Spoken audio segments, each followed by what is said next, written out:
इल्ली घुड़ियों की कहानी कार्तिक की। एक इल्ली और घुड़ था। इल्ली बोली, आओ घुड़, कार्तिक नहाए।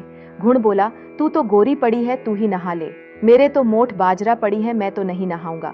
मैं तो हरे हरे बाजरे का सीटा खाऊंगा, ठंडा पीऊंगा। बाद में इल्ली तो राजा की लड़की के पल्ले लगकर चली गई और घुड़ नहीं नहाया।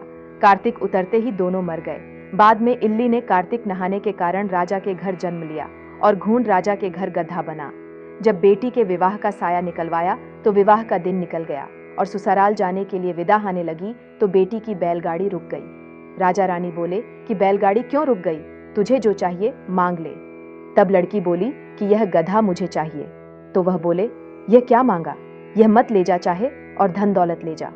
परंतु वह नहीं मानी और कहा, मुझे तो यही गधा चाहिए।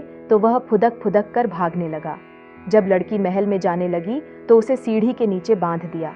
जब सीढ़ी उतरने लगी तो गधे ने कहा कि ऐ सुंदरी, हे लड़की, थोड़ा पानी पिला दो। तब उसने कहा कि आ नहा ले, तब तूने कहा था कि मैं तो बाजरा खाऊंगा और ठंडा ठंडा पानी पीऊंगा। उनकी आपस की यह बात दौरानी जिठानी ने सुन ली तो देवर को सिखा दिया कि तू क्या जादूगरनी लाया है जो जानवर से बात कर रही है। तो वह बोला कि कानों सुनी नहीं मानता, आंखों से देखकर मानूंगा। दूसरे दिन वह छुपकर बैठ गया और देखा कि रानी महल से नीचे उतरी तो गधा फिर वही बात बोला तो रानी ने भी जवाब दिया।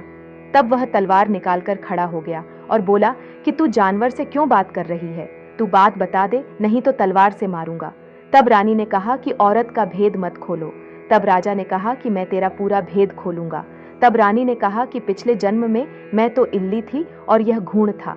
तब मैंने कहा कि आ घुड़, कार्तिक नहा ले, तो यह नहाया नहीं, जिससे गधा बन गया। और मैं राजा के पल्ले के लगकर नहाई तो राजा के घर जन्म लिया।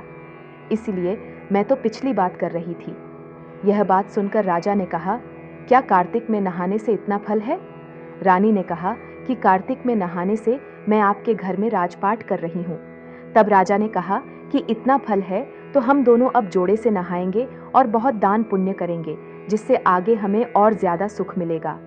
दोनों जने कार्तिक नहाने लगे तो राजा के घर में बहुत धन संपत्ति हो गई। हे कार्तिक महाराज, जैसा इल्ली को सुख दिया वैसा सबको दियो, जैसा घुड़ को दिया वैसा किसी को मत दियो।